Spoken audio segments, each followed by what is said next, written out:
Sa halip na maimbyer ng maraming Kim Paulandia sa kumalat na photo sa ex ni Kim Chiu at Paolo Avellino sa airport patungong Cebu para sa shooting o taping ng kanilang serye na The Alibay, pinagtawanan na lang nila ito.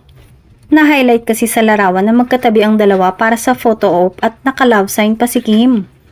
Mapapansin ang nakatuklap na bahagi ng hand carry luggage ng aktres. Produkto kasi ng AI ang photo na nilagyan ng butas ang bahaging itaas ng maleta ni Kim.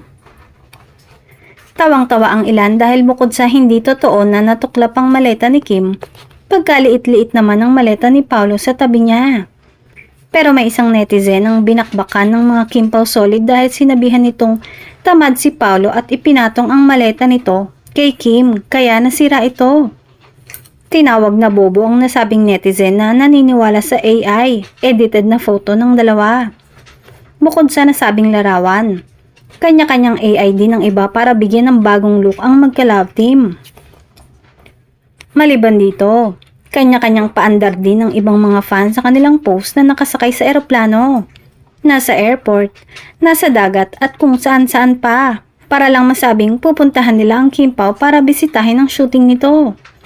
Pero ang ilan ay para ipakita ang kanilang suporta at kasiyahan dahil matutuloy ang ikatlong serye ng dalawa.